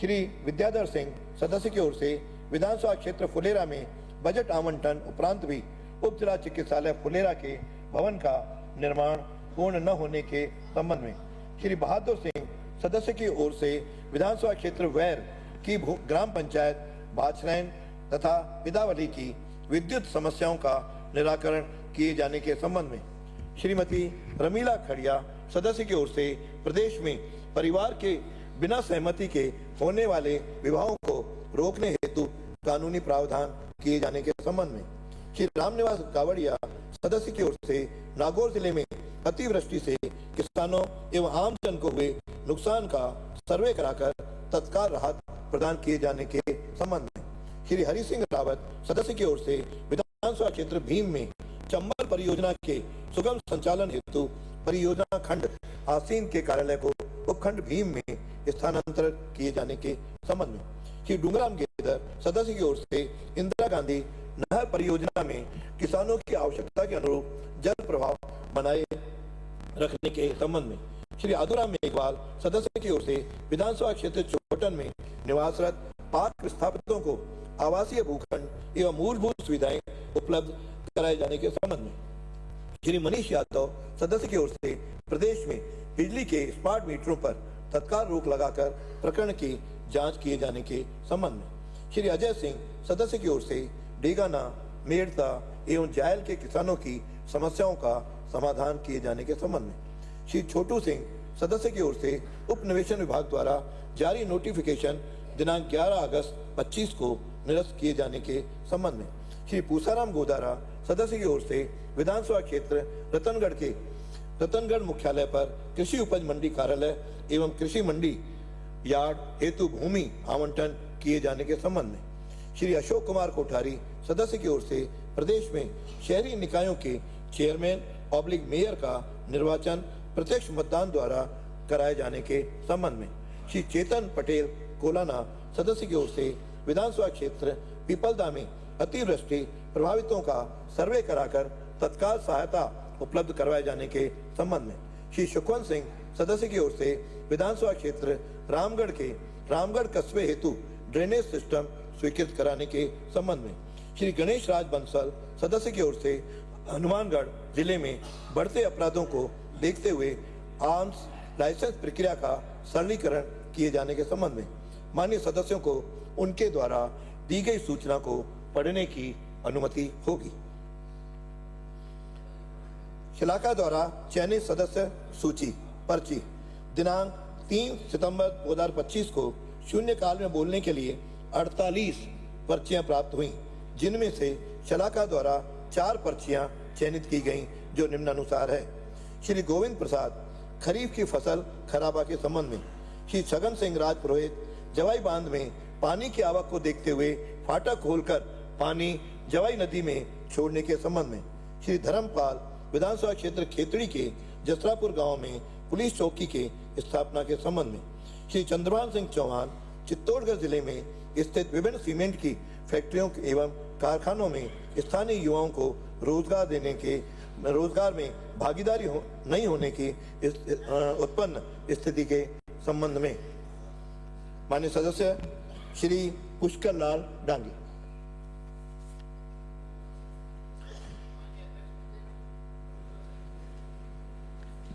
डबोक थाने से मात्र 500 मीटर दूर एक अवैध रूप से दारू की दुकान चलती है।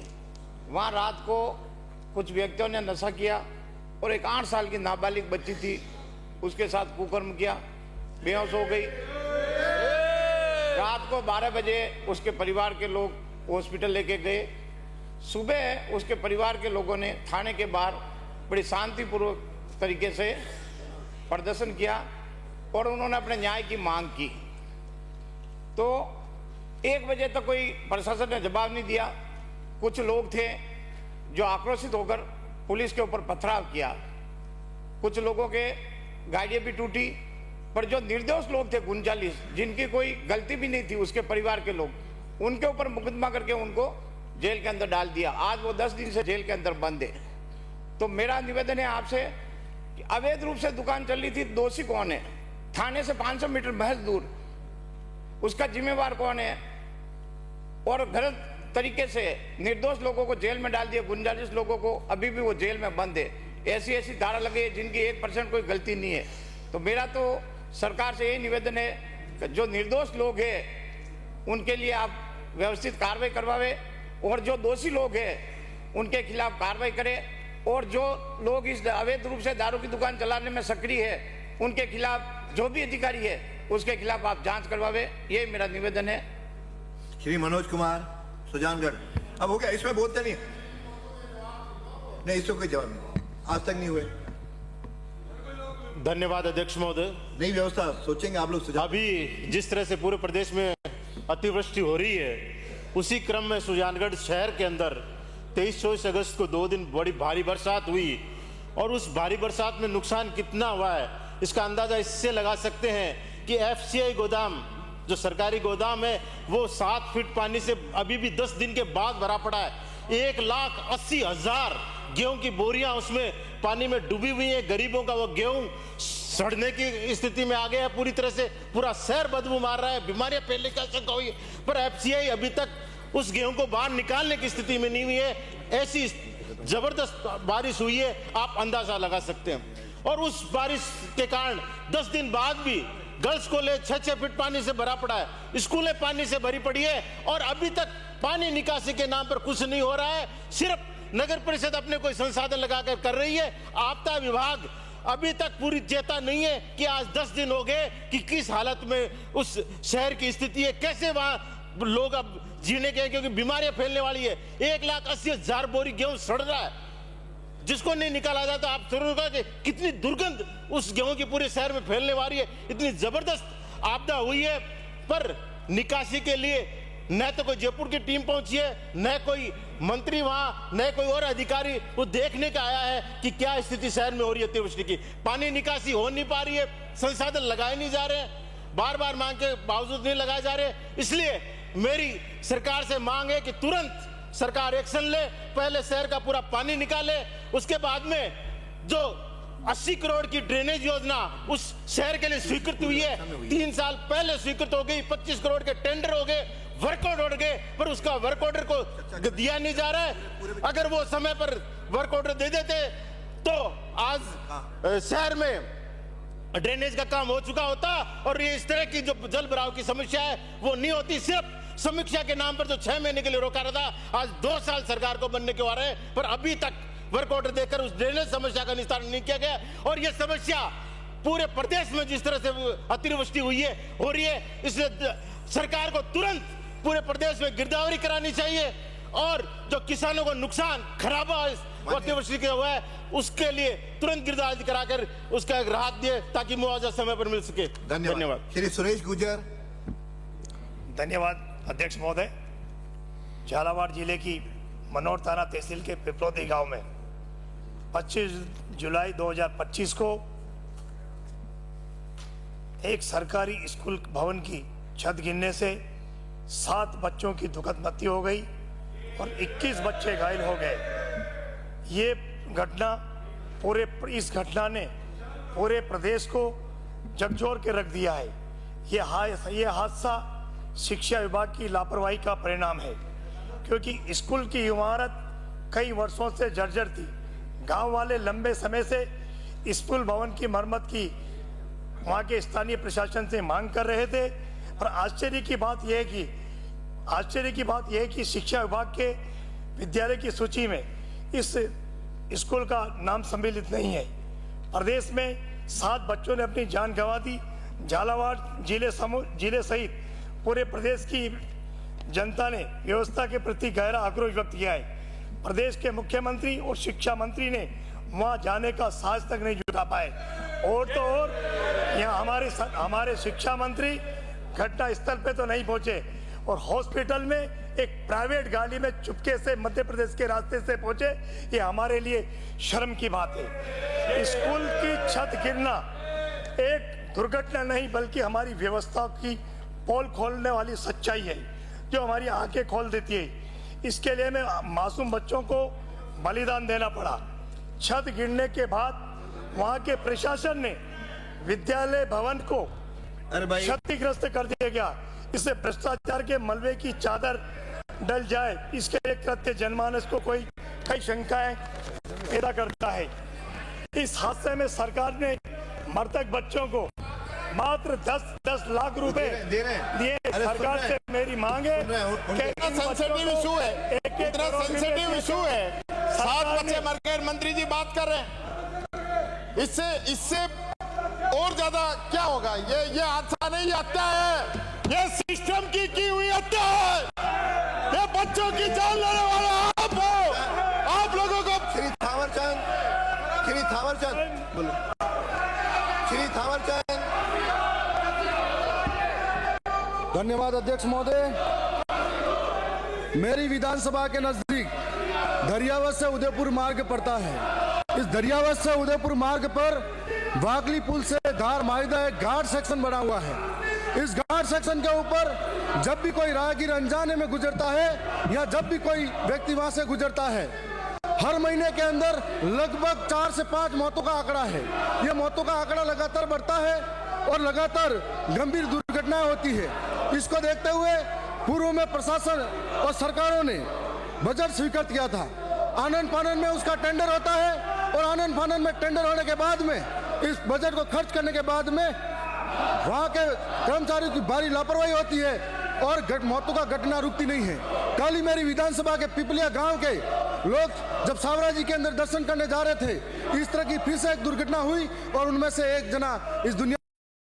मैं मां प्रकृति से दुआ करता हूं कि उनकी आत्मा को शांति दे, लेकिन सरकारों से उम्मीद करता हूं ये मौतों का आंकड़ा लगातार बढ़ता नहीं जाए और इस तरीके के साथ में जो लोग जान गंवा रहे हैं उनके लिए ठोस कदम उठाया जाए, अतिरिक्त बजट दिया जाए, सड़कों को चौड़ी राह का रास्ता मिले। और ये मौतें किसी के लिए इम्पोर्टेंट इसलिए भी है कि कोई वहां से दूर प्रदेश से आकर उन सड़कों पर के व्यापारी जाता है, जब उनकी लाशें घर जाती है तो उनका परिवार होता है। इसलिए सरकार इसको गंभीरता से पुनः बजट जारी करे और इस बार सरकार पूर्ण पारदर्शिता के साथ में उसको इस्तेमाल कराए। धन्यवाद। श्री विद्याधर सिंह, श्री विद्याधर सिंह, श्री बहादुर सिंह, अब हो गया। श्री बहादुर सिंह, श्री बहादुर सिंह, श्री रमीला, श्रीमती रमीला खड़िया। ऐसे थोड़ी हो ये, इस वातावरण में तो या तो पार्टी के साथ रहो। श्री रमीला खड़िया, श्रीमती रमीला खड़िया, श्री रामनिवास गावड़िया, श्री रामनिवास गावड़िया, श्री रामनिवास गावड़िया, श्री हरि सिंह रावत, श्री हरि सिंह रावत। माननीय अध्यक्ष महोदय, आपने मुझे राजस्थान विधानसभा प्रक्रिया एवं कार्य संचालन नियम 295 के बोलने का अवसर दिया, उसके लिए धन्यवाद। ये नहीं होगा। मैं आपके माध्यम से दोनों में से एक प्रोफेसर सहित दोनों में से एक जगह दोनों काम नहीं हो सकते।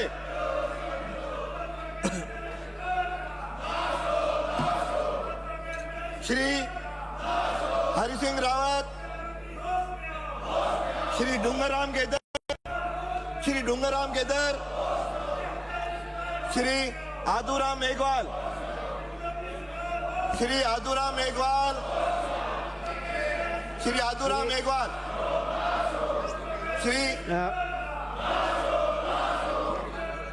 राजस्थान विधानसभा प्रक्रिया तथा या तो नारे भी लगाओगे, कार्य संचालन नियम 295 के तहत विशेष कांग्रेस दल के हो उल्लेख प्रस्ताव राजस्थान विधानसभा क्षेत्र चौटन में विगत लंबे समय से निवासरत पाक विस्थापित परिवारों को एक ही दल के आवासीय भूखंड या पट्टे आवंटित किए जाने के संबंध में इनके साथ रहोगे।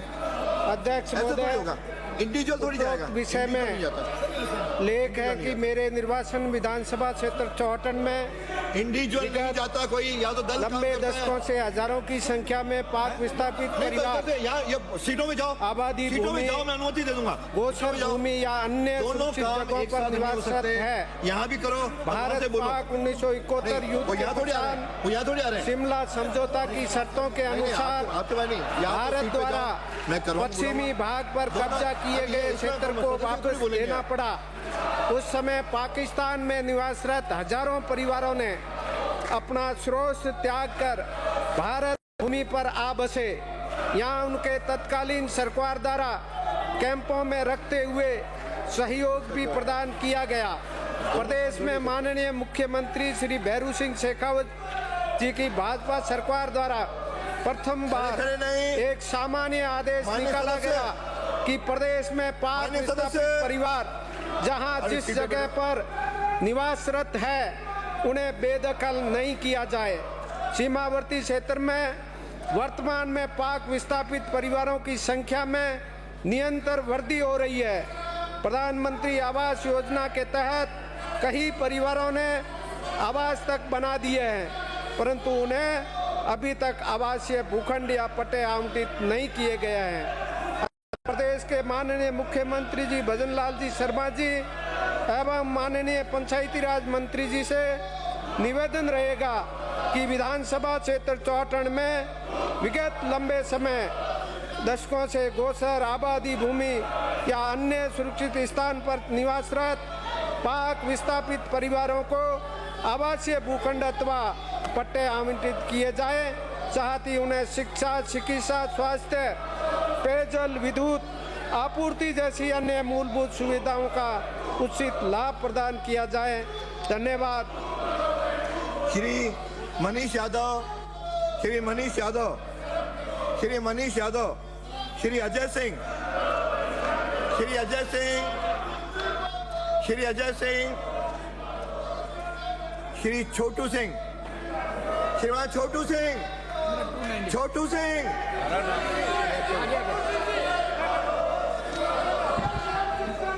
माननीय अध्यक्ष महोदय, नियम 295 के अंतर्गत जैसलमेर में भूमिहीन आवेदकों को विशेष नीलामी दरों से भी अधिक मूल्य पर भूमि आवंटन के लिए उपनिवेशन विभाग द्वारा जारी नोटिफिकेशन दिनांक 11/8/2025 को निरस्त करने के संबंध में महोदय जी, जैसलमेर जिले के स्थानीय भूमिहीन लोगों को द्वारा वर्ष 2004 में सामान्य आवंटन हेतु आवेदन पत्र जमा किए। वर्षों के प्रयास के बाद सरकार ने दिनांक 24/6/2025 को सामान्य आवंटन के लिए समय सारणी जारी कर लंबित फाइलों में 15 अक्टूबर 2025 तक आवंटन करने के निर्देश दिए गए हैं।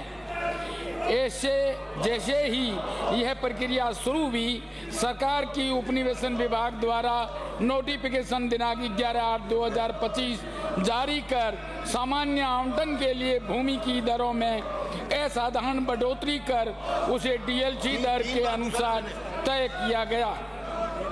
एक मुरबे की कीमत 1 लाख से बढ़ाकर 12 से 35 लाख तक कर दी। जहां पहले प्रति बीघा 4,000 रुपये कीमत थी, वह बढ़ाकर 50,000 से लेकर 1,50,000 रुपये की प्रति बीघा कर दी है। अर्थात कीमतों में 1200 से लेकर 3500% तक बढ़ोतरी कर कीमत विशेष और नीलामी श्रेणी से भी अधिक कर दी गई है। इसमें किसी जनप्रतिनिधि से राय नहीं ली गई। अधिकारियों ने मंत्री जी को भी अंधेरे में रखा। स्थानीय लोगों के साथ इतना बड़ा जुल्म आज तक किसी ने नहीं किया। मेरा सदन के माध्यम से सरकार से अनुरोध है कि आज ही सरकार नोटिफिकेशन दिनांक 11/8/2025 को तुरंत वापस लें और दोषी अधिकारियों की जवाबदेही तय करें। धन्यवाद। श्री पूसाराम गोदारा, श्री पूसाराम गोदारा, श्री अशोक कुमार कोठारी। आभार अध्यक्ष महोदय।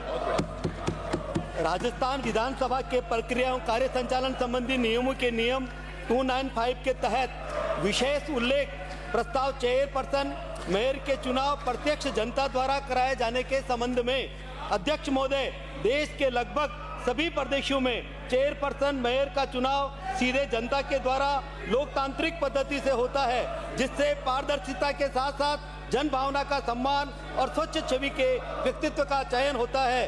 राजस्थान में चेयरपर्सन मेयर का चुनाव पार्षदों के माध्यम से होता है, जो लोकतांत्रिक पद्धति के अनुकूल नहीं है।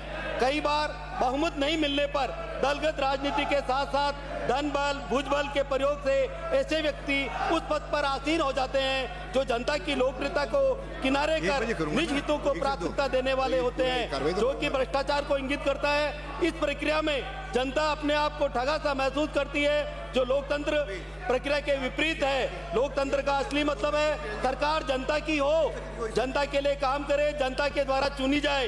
ये सच्चा लोकतंत्र है जहां नागरिकों की आवाज मायने रखती है। दल का फायदा समझने वाले को यह भी समझना चाहिए कि पार्षदों के माध्यम से अपना चेयरपर्सन मेयर लाकर तब अधिक बदनाम होते हैं जब अपने चयन में खर्च किए धन की वसूली के दुष्चक्र का शिकार होते ही जनता की स्थानीय निकाय लूट खसोट के केंद्र में तब्दील हो जाती है।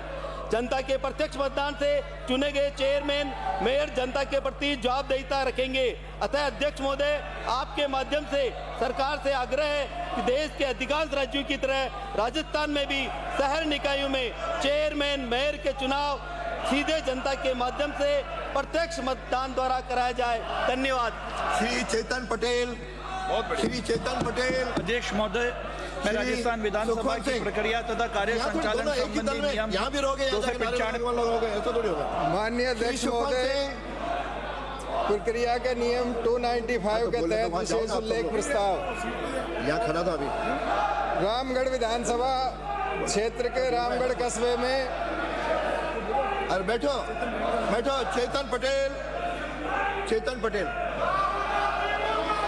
राजस्थान विधानसभा की प्रक्रिया तथा कार्य संचालन संबंधी नियम 295 के तहत सदन का ध्यान आकर्षित कर निवेदन करना चाहता हूं कि पीपलदा विधानसभा क्षेत्र की समस्याओं से आपके माध्यम से अवगत करवाना चाहता हूं कि पीपलदा विधानसभा क्षेत्र पूर्ण रूपेण किसानी पर निर्भर है। इस क्षेत्र में वर्ष 2024 से भी अधिक खराबा हुआ है। इस वर्ष 2025 में हुआ है। वर्ष 2024 में फसल खराबे व मकान क्षतिग्रस्त होने की स्थिति को आपदा प्रबंधन मंत्री जी ने सदन में भी कि पीपलदा विधानसभा क्षेत्र में 35% से अधिक को मुआवजा देने बात कही है, परंतु अभी किसान इस मुआवजे से आज भी वंचित है एवं वर्ष 2025 में भी 35% से अधिक फसल का किसानों को नुकसान हुआ है, जिससे उत्पन्न स्थिति में अनेक किसान तो बुआई नहीं कर पाए हैं। इनमें अनेकों किसानों द्वारा तो 2-2 बार खाद बीज व दवाई डालने के बाद भी अतिवृष्टि से फसल नष्ट हो गई एवं अनेक मकानों क्षतिग्रस्त हो गए। आपसे निवेदन है कि अतिवृष्टि से पीड़ित किसानों को फसल एवं मकान हेतु उचित मुआवजा व सहायता अति शीघ्र दिलवाई जाए। धन्यवाद। श्री सुखवंत सिंह। श्री सुखवंत सिंह।